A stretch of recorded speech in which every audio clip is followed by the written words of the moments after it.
What's going on, everybody? Welcome back to Mark Anthony's Music Picks. Today is episode 144, and if you watched my last episode, 143 was my first Shinichi episode. Today, I'm still on the prog kick. I've been buying lots of old progressive house for $5, $6, $7, $8 in VG Plus and near mint condition, and it's just really fun to go back and listen to all those tracks that I used to have digitally only when I first was Winamping and Napstering and using AOL AIM Instant Messenger back in the day. So this is actually the second Yoshitoshi episode that I made, and I'll give you one of the little rectangles at the end of the video and a link down below to part one if you want to check that out afterwards. But the Yoshitoshi catalog is pretty big. It goes all the way back to 1994. And I guess you could say it's still active. Their last digital release was in 2021. It was a Sharam file. And I think their last vinyl was in 2018 when they were resurrecting the classics. But really, really prolific label. Massive. I mean, even now I'm still exploring it. And I keep finding records that I didn't even know were on Yoshitoshi. And like common artists, but it's like, man, I didn't know they did a release on Yoshi. So it's like this never-ending, almost impossible to digest catalog, and I kind of love it for that. So there might be a part 3 at some point, but for now, I hope you enjoy part 2. I have 5 picks for today. Progressive house heads unite on this episode. My first pick for you is really a monster, and this has been a favorite on my shelf for a long time. It's by Fingerfest Inc. and the track is called Auto Porno. The guy, when he says the male vocal in here says Auto Porno. It's really, I mean, if you think of it, Fingerfest, right, and Auto Porno, I mean, it sounds really dysfunctional, degenerate. I mean, it's just absolutely perfect for the club culture at the time, which was really emblematic of that. I mean, that's really what it was. But this is a great example of 2002, right in the heart of the major progressive era. This is a great example of that. This is a double pack vinyl, and it has remixes by some of the biggest names that were producing back then. All 4 mixes on here are, I would say, good in their own right. It has the original, the Harry Choo Choo Romero, the D Ramirez. And if you're listening through the record, they're all like I said, they're all good. And if you're kind of like, I'm not sure which one I like the most. And then you get to the Chab on the D side, and it's like, whoa, I definitely love that. I mean, anybody that was a fan of Saw Recordings probably has a whole bunch of Chab records on their shelf. His release, My Memory, was just insane. I mean, that's one of the best prog records ever. The one with like the kind of aqua bluish logo on it. And his album, Dub Edits and Whiskey Coke, just ridiculous. I mean, I really recommend, if you don't have Dub Edits and Whiskey Coke, just get that. I still think that's cheap. I haven't looked at it recently. But anyways, the reason you'll hear Chab's talent come through on the D side here, and the part of the track that I really love the most is the build up, which I captured in the sound sample here. It's basically like a buzzer, like maybe a variation of something that you would hear at a basketball game when the timer goes off. And the tone is just carried for a very long time. And as it hits its like maximum noisy crescendo, this pumping bass line comes in, and it's like you saw, I just instinctively did my fist pump. I mean, it's like, get your fist pump ready, because that shit goes off. It goes off. So this is a ridiculous record. Nice dark progressive stabs over it that sound like something Satoshi Tomiie would have cranked out in like 2001. Just an absolute effing beast.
Still hanging around in 2002, and I kind of want to take like a slight curveball from the straight up prog that was really popular at the time, and I'm actually going to go into techno. And I do want to say this.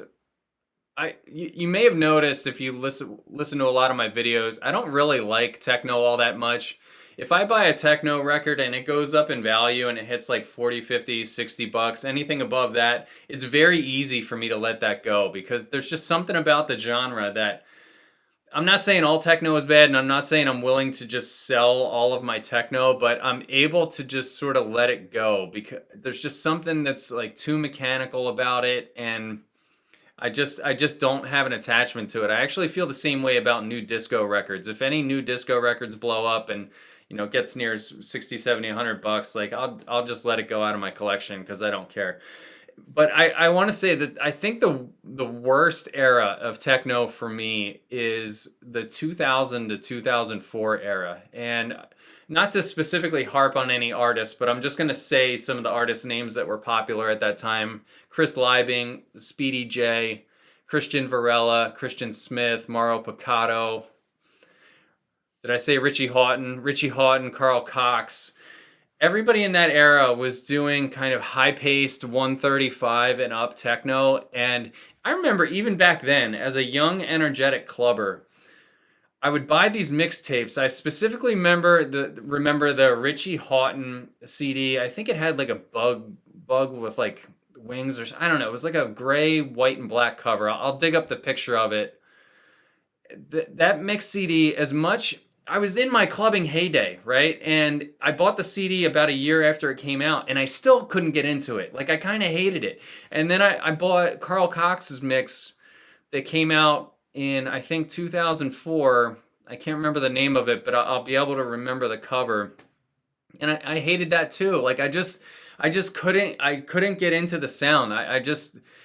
There's just something about that era. Like the records are all now $2-3. People are giving them away. I just don't get it. It was too fired up, and it lacked groove. I think really the thing about it that bothered me the most was that it didn't have groove, and you can't really have groove once you get up above a certain tempo. That's why like tech house has groove, because the beats are further spaced apart.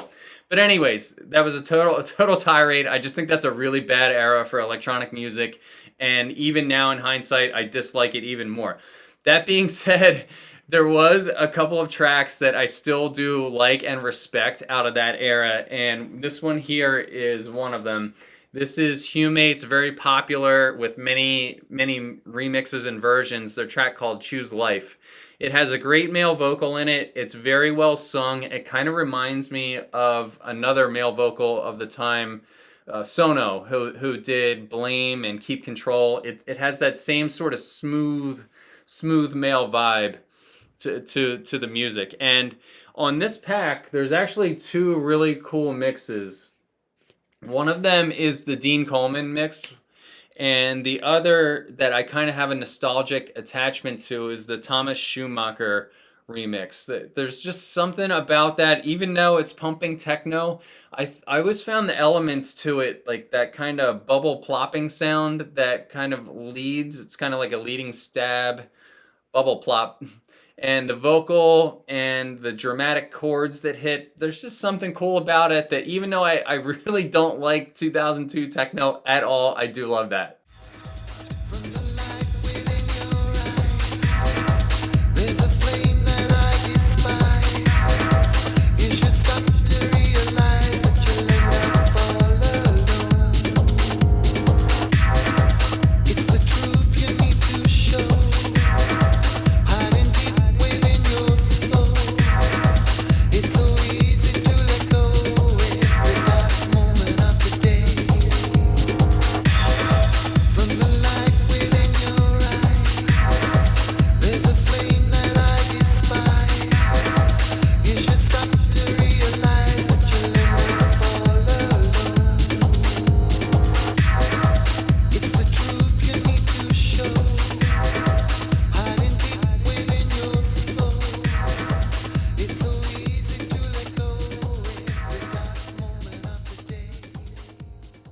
And now let's take it in a different direction with some KTU New York radio cheese. I'll admit it's cheese, but I like cheese. I like cheese sometimes, and I like to sing along to vocals.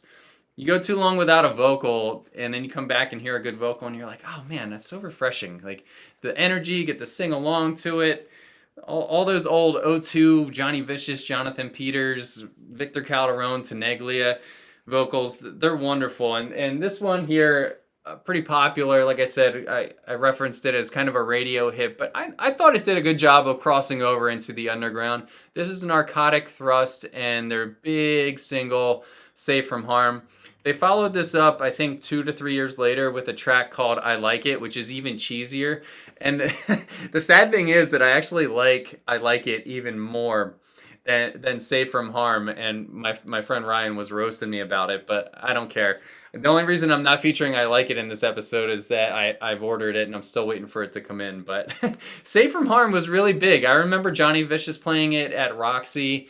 I think it got played at a lot of different parties. It got played at the clubs I went to in Philly, and it was a good vocal. The girl that sang it is Yvonne Lewis, and she was also part of the, I guess, somewhat famous electronic group named Zero 7.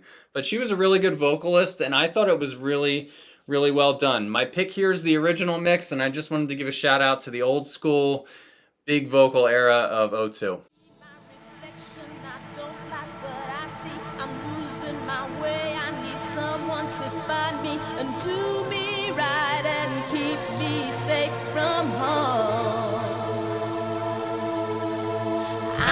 Protection to find me a way out, somebody to hold me so I see the day out into the night and keep me safe from harm.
As part of this episode, I was actually like actively curating Yoshitoshi records, like I just mentioned with the Narcotic Thrust. I like it when we go to extremes. Yeah, I was actively procuring these, and just when you thought Discog sellers were refined enough or experienced enough to not send test pressings and promos in place of the actual listing, somebody sent me this, and I was like, oh my gosh, nobody actually sent me a test or a promo in place of the picture cover. That hasn't happened in over a decade. So I don't know if this guy had this listed for like 10, 15 years, and I'm finally the doofus that came along and bought it from him. But I got this white label. It was supposed to be basically a purple and pink, like cool Yoshitoshi double pack celebrating their 100th release, and instead I get this plain Jane, white, boring, easy to lose on your shelf promo version. I will say though, it's actually graded. It was graded really conservatively. It's like brand new. But I hate having the white version when I know that there's a really nice color version out there. Now it's like, now I have to go and get another copy of it because I'm just not going to feel like I own it. But my pick on here, there's actually a pretty good assembly of 4 tracks on here. Each track is taking up one side of the record, so it's A, B, C, D, all the way across, like really good for DJs. And my pick on here is Chus and Ceballos' remix of Luzon, the Baggio track. And I'll admit, right up until basically yesterday, I thought Baggio was like a piece of bread, and I was like, nah, it's a baguette. So I Googled how to pronounce Baggio, and I learned that it's actually Baggio. In my head, I was calling it Baguio. I don't know. I don't know what I was thinking. But it turns out, I'm pretty sure that that's actually referencing a city in the Philippines. I'll give you a picture of the city of Baguio. I don't know why it's called the Baggio track. Maybe because of the vocal. If you listen to the vocal, it kind of has this vibe that you would get from maybe the Braveheart movie. If you listen to Braveheart or Gladiator, there's a lot of a lot of humming, a lot of like epic sounding life and death and ghosts heaven sequences in there. It kind of has that kind of like epic undertone to it. And it's cool because I mean I love Chus and Ceballos. I love all that tribal. I have tons of stereo records that I got for like $3, and sometimes I just bang them out. And I love listening to Chus and Ceballos. They were basically percussion masters. The percussion in their remix of the Baggio track reminds me significantly. It's not like a exact takeoff, but it's in the same vein as their epic remix of Luca Ricci's Una Historia de Amor. I'll give you a picture of the cover there. If you like the percussion in this track that I'm about to feature for you, check out their remix of Una Historia de Amor. I've played that in a lot of my house sets out, and people still react to it. So that's an example of like a really dope kind of low speed tribal house hybrid that you can drop in like a 125, 120 to 126 set and really like knock people's socks off with it. So the same goes for the Baggio track here, Chus and Ceballos putting their like classic don't like their big tribal stabs on top of it. And I love the throwback. It never gets old for me.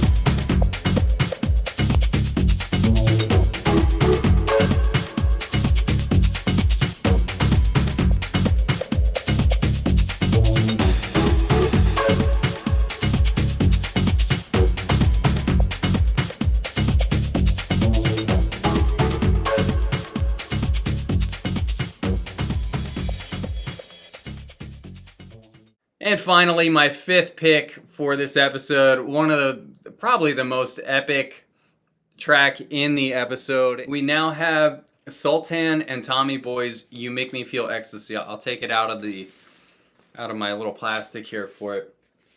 This record is so effing. This record is so dope. It's ridiculous. I love this. So if you listen through this is kind of like auto porno, where you might have trouble identifying the track that you like the most on it because they're all good. I would say even the consistency and quality level on this double pack is somewhat higher. It's like one notch above auto porno.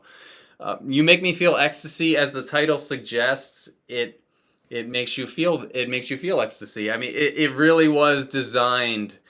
Every sonic element in this track is designed to trigger that moment where you cross over from feeling relatively sober to not feeling sober anymore. That's basically what this track symbolizes or is designed to create. And specifically my mix here, I mean, if you wanted to go like heavy tribal, you can go with the Mosaic remix. Nobody would fault you for that. That's pretty dark or big and heavy. I shouldn't say dark and heavy. The original Vigato mix is nice. My pick here and my sample for you is the Humate. I pitched it down a little bit. I like the way the percussion kind of ticks in this. And I also managed to capture the really epic breakdown. So you can hear sounds of kind of like wind blowing, and there's low key ambient drones just kind of real slow sine waves riding up and down, and then the keys come in over top of it and just dance just like perfectly. I mean, if you broke out each element in the track in and of itself, are they mind-blowingly complex? No, they're actually relatively simple, but they're simple there's beauty in that simplicity. When all those elements come together, the melody's not that sophisticated, but when it sits on top of the other melody, and when like I said, the wind blowing sound effect and the soothing vocal come in, it's just like 4, 5, 6 elements all hitting at once just to create that moment.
And that's all for my Yoshitoshi episode. I feel like these are some ridiculously good picks. I hope you guys enjoy these. I mean, get it. I'm just gonna pull this up again. This is criminally underowned. 143 owners at the time of me making this episode on Discogs. I mean, it could and should have 500 or 1,000. I mean, it's just that good. So before everybody else realizes how good this is, or maybe they never will, just go and get this. You really won't regret this one.